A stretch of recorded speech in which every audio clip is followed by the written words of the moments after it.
Hello, welcome to this video where I'm going to showcase you the battles in an epic showdown in the Gymbreakers Worlds Final between Team Netherlands and Team Brazil.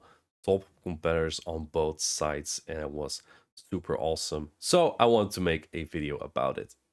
The meta usually is a restricted format, meaning that you may have to use some funky Pokemon. It is a show 6, bring 3 format, just like you see in the official championships. And per bout, you play with 4 pairs of 2 versus each other. To visualize what this looks like, this was our matchup of the grand finals of Netherlands versus Brazil. I am paired in pair 1 with Toad Tactical, and I have to team up with him to fight against Lindo's Rajev and Lindo's trainer Steinar. You play 3 battles in this matchup, so I play 3 against Rajev, the Tactical plays 3 against Rajev, I play 3 against Steinar, and the Tactical plays 3 against Steinar, and so on per pair. And there's a maximum of 48 points to be reached in a bout. That means that the team that reaches 25 points first wins it. If both teams happen to reach 24 at the end of it, then both teams pick one player to play a best of 5.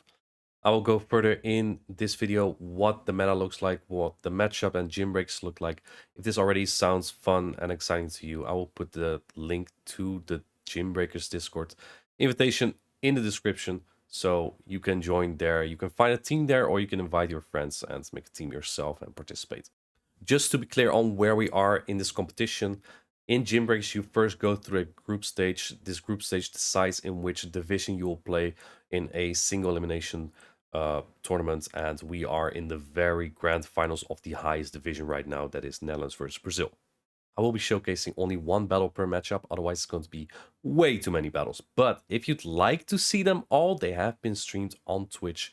I will put the description to that VOD as well if you'd like to see that back. The meta played in Gymbreakers was a restricted format called the Tundra Cup. And then for the single elimination stage, this was the Tundra Cup remix, because Gymbreakers added a little bit of flavor to it, otherwise it would just be the same over and over. So now, this was a meta where Ariados and Duo were super prevalent. Now it wasn't. Now there was way more Greedent that was now allowed, and it also meant that Walrein would replace Dugong, and Guzzlord just becomes stronger. Since you have to play the same moveset for both opponents in your pair, we decided to have a Frostlass on each of our pair, so that might force our opponent to run Mudshot Greedent, and Mudshot Greedent significantly has worse matchups, except against the Frostlass, but that would mean they would also have to run Mudshot Greedent into the team without Frostlass, and it also would mean that if they run Tackle, Frostlass will become much better for the other. With Greedent being so important, I also had a little trick up my sleeve, which was a specific IV spread for a Walrein that would reach a breakpoint into a couple Pokemon. I believe one of them was Nidorina, Relicanth, which I needed against the French, otherwise Walrein would lose that matchup really hard, and also into Greedent. This Walrein I named Visvreter. It means fish eater, just to be better into Relicanth. It would still lose to Greedent, however, but it just shows the thought and flexibility that is put into this meta, where CP does not need to be entered, so you can really run any IV spread that you want in your matchup. Most of the tricks that we have and the teams, we're just going to run through them in the battles because we have a lot to cover. Let's head into our first one. The first matchup that we're having is between Trainer from Brazil on the left and Normal Hine from Netherlands on the right. I believe Trainer was their only player not competing at the LAIC, so that made scheduling for Normaline a little bit easier there. Normaline is the only trainer on Dutch side to still believe in the Dragals. Dragal's main role was to check Ariados, but that no longer is there, so still an interesting pick. Has good matchups into Goliath, into Beware, and into the Drapion. Has a neutral matchup into Greedent. Guzzlord's actually not that great because you have Aqua Tail's charge deck, while Guzzlord has Dragon Claw, and Dragon Claw obviously better into opposing dragons.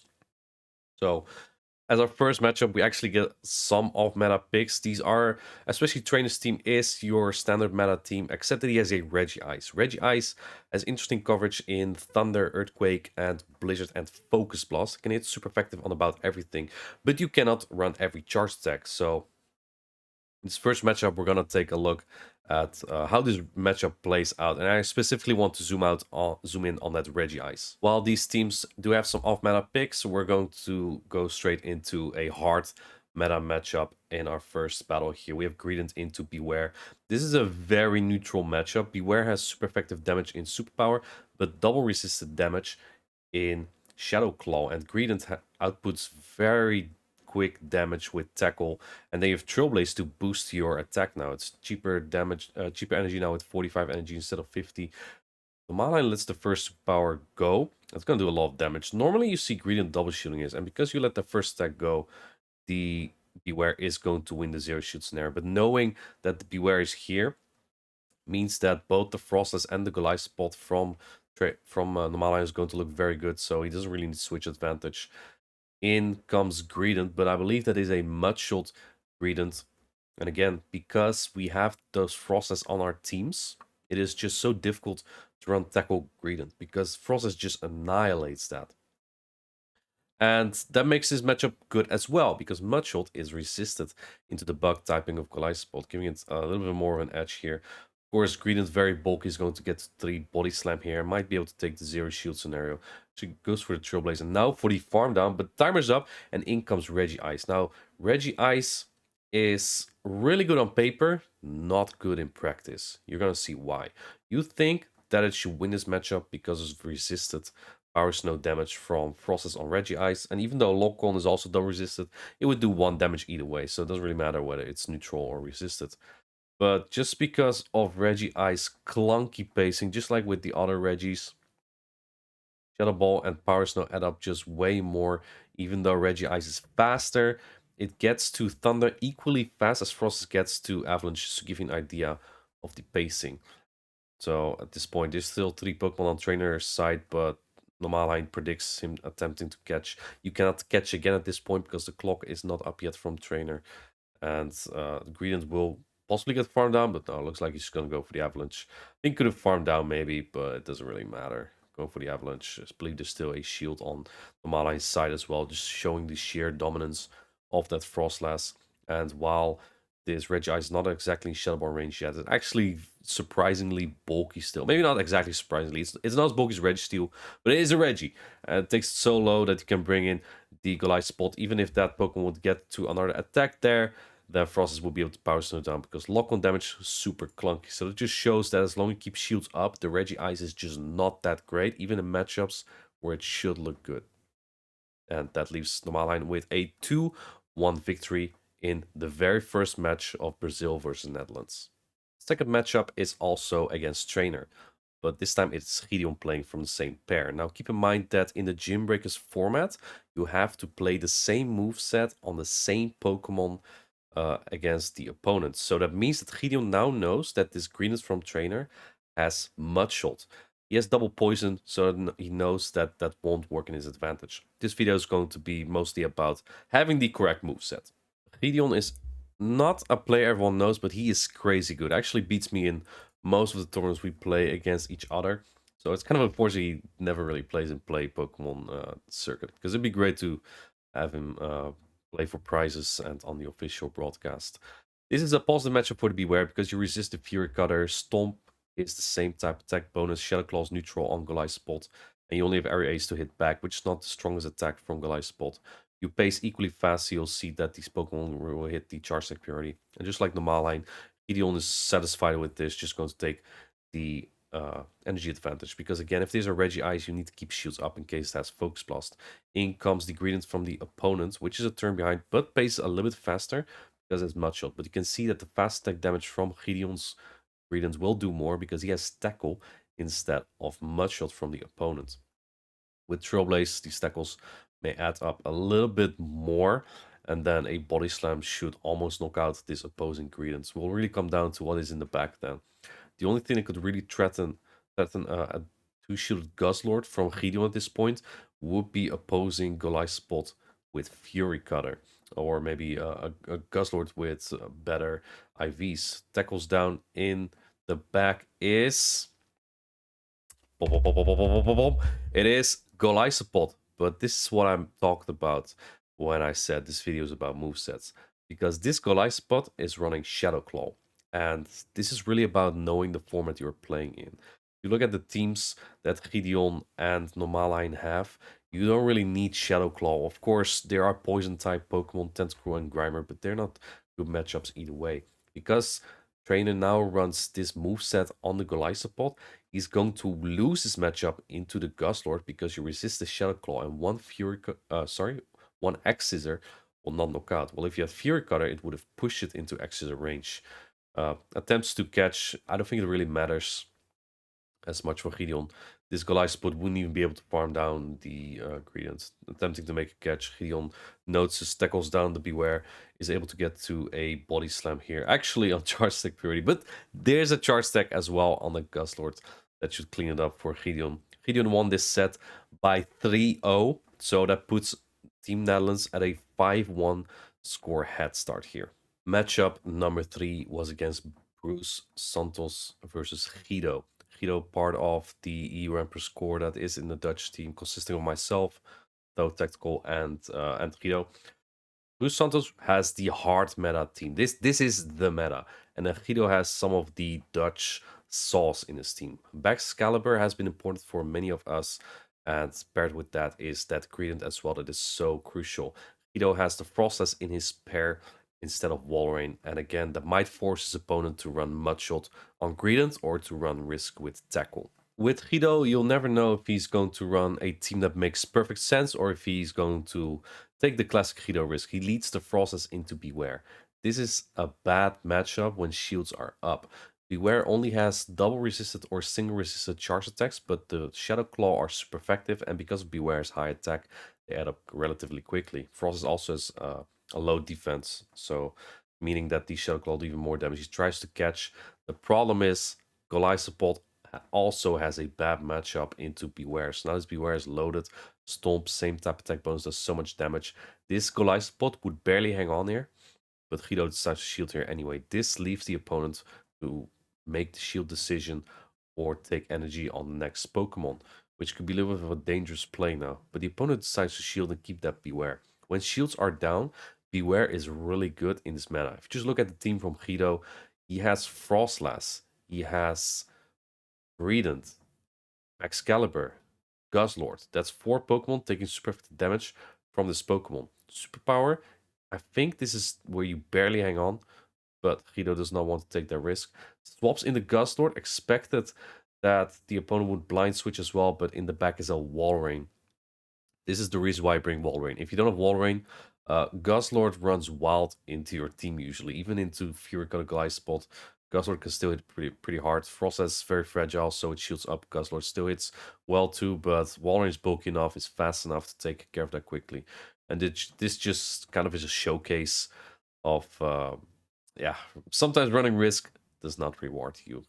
Kedoo made an excellent play in game number 1, but in this game number 3 here, he took a bold risk, which was necessary. There were win conditions in both games that he lost this set, but you know, it was late. Guido has 2 kids nowadays. Maybe he just had his mind somewhere else. So he lost his match by 1-2. The next round is again Bruce Santos, this time versus our bodybuilder Lorenzo Leo. And he's not running the most common Pokemon in the meta, that is the Guzzlord. He's running Excalibur instead. He also has the Shadow Drapion. And those are the 2 Pokemon that I want to highlight here. Drapion is a Pokemon that gets annihilated by Guzzlord, the most common Pokemon in this meta, but has decent matchups into pretty much everything else. This matchup starts interesting because we get the Beware into the Guzzlord lead. You'd think this is great for a fighting type Pokemon, but it's not as great for Beware as you'd think.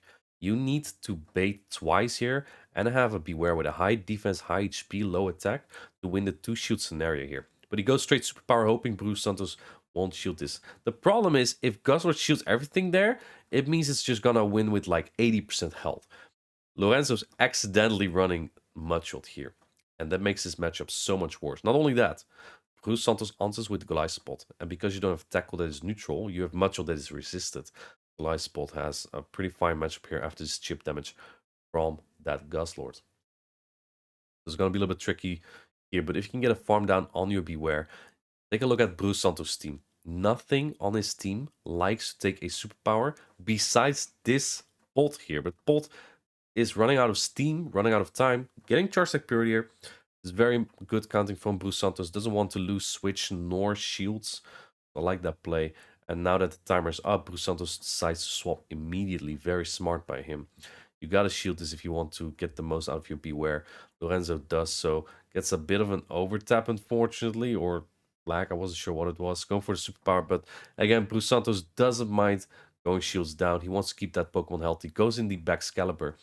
Baxcalibur has Dragon Breath, Dragon Claw, and Avalanche, but it's super fragile. He will get the farm down here before this Guzzlord's able to get to another charge stack, but at the it's gonna cost a lot of health here. I don't think you can get. You might be able to get the 2 Dragon Claw, but it looks like Lorenzo's going for Avalanche. Avalanche is extremely efficient, as Side Stack from Mewtwo. Will put the drop in really low, swaps out with the attack into the Goliath spot. This is a really high level play from Bruce Santos because now Lorenzo is 1 attack off. Bruce Santos has that attack on 1 HP, which is a crazy play. And this Aqua Tail will knock out the Beware. Lorenzo lost this matchup by 1-2. I think if he had tackle on that Credence, he may have been in a bit of a better spot. Trainer and Bruce Santos now have gotten their matches out of the way. So we won't see those again. They've gotten 5 points in total for Brazil. And now it's going to be JWNaldo against, again, Normal Hine, our only Dragulch believer here. JWNaldo with that double poison. He has a shiny Shadow Grimer. It's going to be pretty cool to see. Let's take a look at this match here. In this match, we're going to take a look at shield efficiency. Normaline plays game 3 against JWNaldo. It's 1-1 in this current set. He leads the Greedent into the Guzzlord. The shiny Guzzlord. Honestly, this is one of the other shinies in my opinion. At least it looks different though. I like that. Swapping in the Walrein. A bit of a slow swap by JWNaldo, but this is a positive matchup for the Greedents because tackle plus Trios will add up. Normaline didn't expect this Pokemon to come out at all because he revealed the Frost pretty early on in game number 1, which he won. And then JWNaldo still decided to bring the Greedent. In fact, play a little bit risky there with that Guzzlord lead and the Greedent in the back. Can you get the farm down here as JWNaldo, or is Walrein barely bulky enough to get there? He's not able to, fortunately. Going to farm with the Frost, I love this play a lot because if you look at the team from JWNaldo, there's nothing that can really take like an Avalanche. Trailblaze boosted is going to do a lot of damage. Hard swapping into the Guzzlord. And now it gets kind of dicey because Dragon Tail is going to add up. The Power Snows don't do enough to threaten the health of this Guzzlord right away. It's actually able to get to another charge stack here. Normala is going to keep this, but we don't know yet what is in the back here. He's actually going to save this charge stack and go into the Greedent. This is actually a really good play because the Power Snows almost brought this Guzzlord into Body Slam range.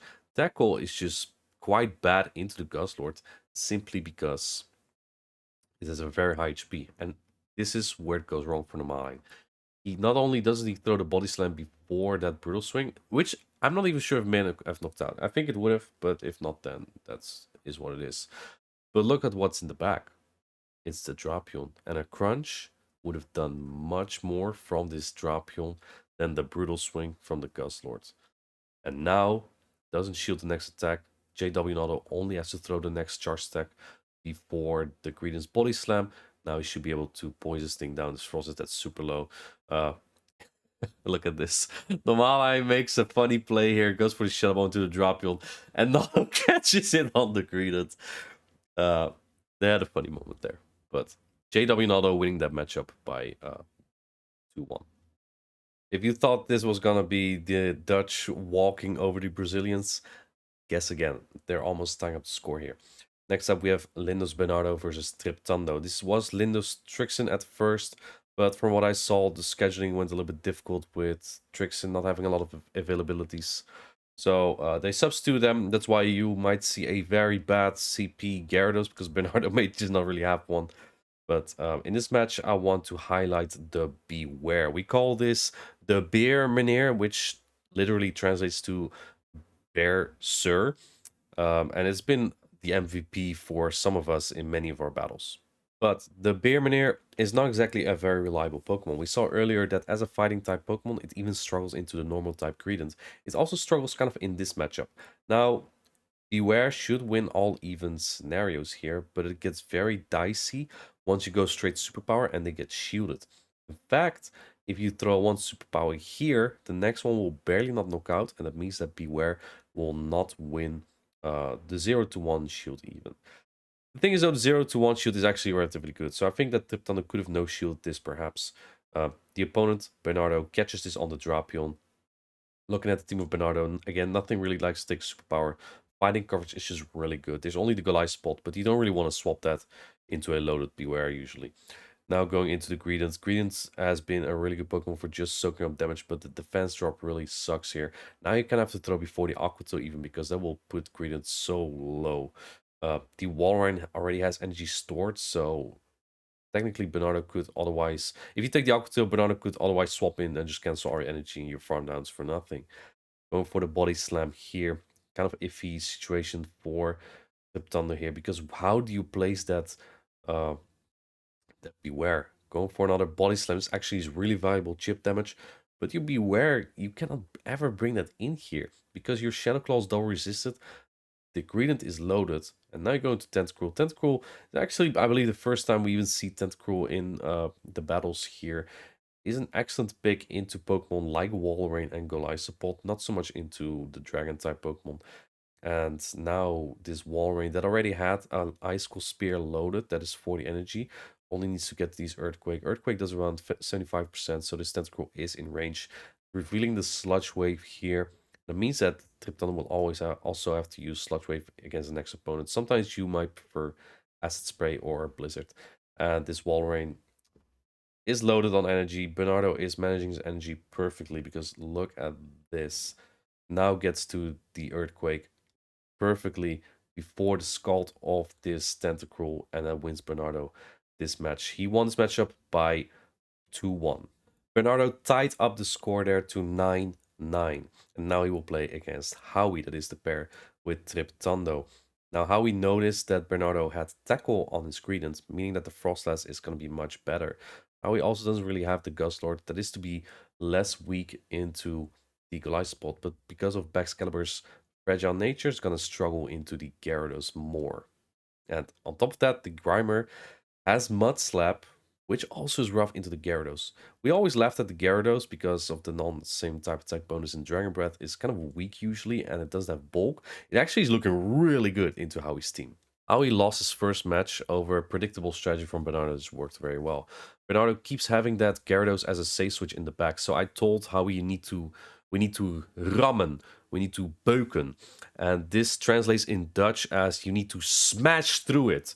Put in the Baxcalibur, double shield it if you need to, and then your opponent is forced to swap in the Gyarados rather than you being behind the Gyarados on energy later on, because that is what kept happening also against Triptondo. Now Howie's on even shields, and the Greedent with the same type attack bonus Tackle does quite well into this matchup. So now it's looking way more comfortable for Howie in this matchup, because otherwise his Greedent or Stenscore will be behind shield and everything, or behind energy on even shields, which would suck as well. In the two shields, Gyarados is just way better here, and in the one shields, it's just straight up not. Greedent gets the farm now on Bernardo's side, which is kind of difficult, but as long as you have the Baxcalibur for that drop, you might just be okay here. I don't think that how he can get to another charge like here, but he has that Tentacruel to soak up the energy. Tentacruel doesn't really have a great time into Drapion, but it's not a terrible matchup. And now, how he chokes a little bit, because he kind of had to get into the Baxcalibur. With the Drapion getting energy here and getting this chip damage, kind of rough, because you don't want to take that damage on the Tentacruel there. On the other hand, though, now how he's able to get the farm down on the Drapion, so it might just work out. The Crunch definitely would have done more than a Body Slam on the Tentacruel. It's kind of an iffy play. He has the Ice Attack loaded here. And now Bernardo has to hope for a Dragon Claw, because Scald will do a lot of damage as well. Avalanche lands and actually deletes this Greedent. So even though a little bit of a small choke there from Howie, basically redeemed itself or salvaged the play by going for the farm down. Still had the energy on the Tentacruel, which would the Slush Wave later on would do a lot of damage. Those were a lot of battles already, but we have more to come in the next video. There's going to be about 8 more matchups, so make sure to check that out if you want to see how this exciting final ends. I will see you in the next video.